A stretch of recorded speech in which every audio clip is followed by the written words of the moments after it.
Hi friends, வணக்கம். Welcome to cooking story. இன்றைக்கி நம்ம பார்க்க போகிறது ரொம்ப சாஃப்டான ஃப்ளஃபியான ஆம்லெட் எப்படி செய்கிறதுன்னு தாங்க. அதுக்கு முன்னாடி மறக்காமல் நம்ம சேனலை சப்ஸ்கிரைப் பண்ணிக்கிட்டு பக்கத்தில் இருக்கிற பெல் பட்டனையும் கிளிக் பண்ணிக்கிட்டிங்கன்னா நம்மளோட அனைத்து நியூ வீடியோஸும் உங்களுக்கு உடனுக்குடன் வந்து சேரும்.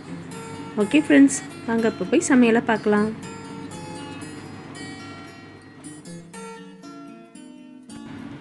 நான் இன்றைக்கி இந்த சமையலுக்கு 4 முட்டை எடுத்துருக்கிறேன்.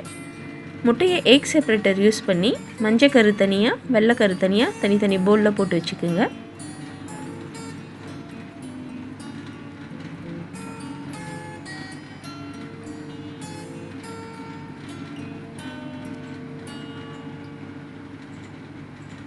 அடுத்து மஞ்சக்கருவில் லைட்டாக கொஞ்சமாக உப்பு கலந்து நல்லா அடித்து வச்சுக்கோங்க. மஞ்சக்கரு நல்லா இந்த டெக்ஸ்சருக்கு வர வரைக்கும் முள்ளு கரண்டியால் நல்லா அடித்து வச்சுக்கோங்க.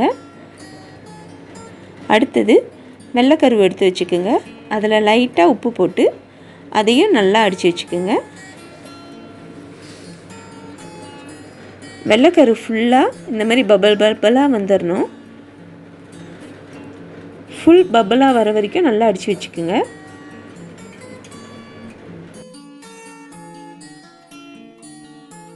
அடுத்து பேனில் 1/2 டேபிள் ஸ்பூன் பட்டர் போட்டு பட்டர் கரைஞ்சோன்னே அதில் அடித்து வச்சுருக்கிற மஞ்சக்கருவை இப்படி அழகாக ஊற்றி விட்ருங்க. அடுப்பை சிம்லேயே வச்சுக்கோங்க. இந்த சமையல் முழுக்க அடுப்பு சிம்லேயே தான் இருக்கணும். இப்போ மஞ்சக்கரு முக்கால்வாசி வெந்துருச்சு.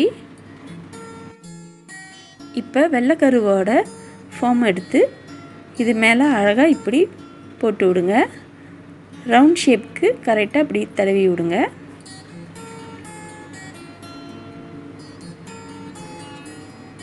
சுற்றி பட்டர் பூசிக்குங்க. நாலாப்புறமும் பட்டர் நல்லா பூசி விடுங்க. பட்டர் கரைஞ்சி கீழே வரைக்கும் அழகாக போய்க்கும். சுற்றி பட்டரை பூசிட்டு மூடி வச்சுருங்க. அடுப்பு சிம்லேயே இருக்கட்டும்.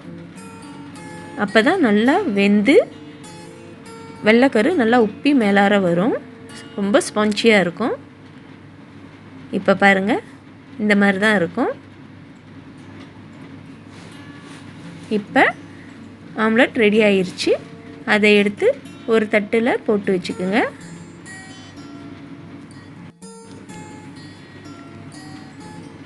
எவ்வளோ அழகாக ஸ்பான்ச்சியாக வந்திருக்குது பாருங்கள்.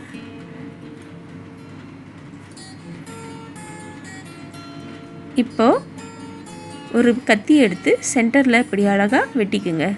2 துண்டாக வெட்டிக்கிங்க. வெட்டிட்டு அழகாக இப்படி மடித்து விடுங்க.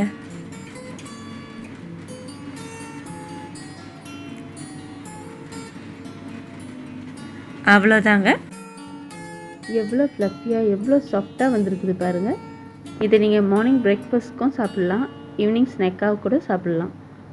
ஜஸ்ட் மயோனீஸ் கூடவோ இல்லை சில்லி சாஸ் கூடவோ தொட்டு சாப்பிடலாம். சூப்பராக இருக்கும்.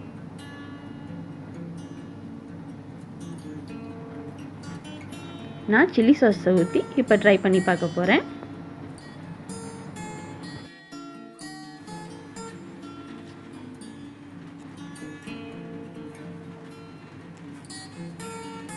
இப்போ நம்ம கட் பண்ணிக்கலாம்.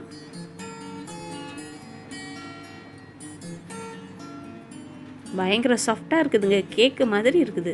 ஜஸ்ட் 4 முட்டை தான் யூஸ் பண்ணேன். சூப்பர் டேஸ்டியாக இருக்குதுங்க. ஓகே ஃப்ரெண்ட்ஸ், இந்த ரெசிபி உங்களுக்கு ரொம்ப பிடிச்சிருக்குன்னு நம்புகிறேன். மறக்காமல் நம்ம சேனலை சப்ஸ்கிரைப் பண்ணிக்கோங்க. பக்கத்தில் இருக்கிற பெல் பட்டனை கிளிக் பண்ணிவிட்டு ஒரு லைக் போட்டுட்டு உங்கள் ஃப்ரெண்ட்ஸ் கூட இந்த வீடியோவை ஷேர் பண்ணி விடுங்க. Thank you friends. திரும்ப காசே.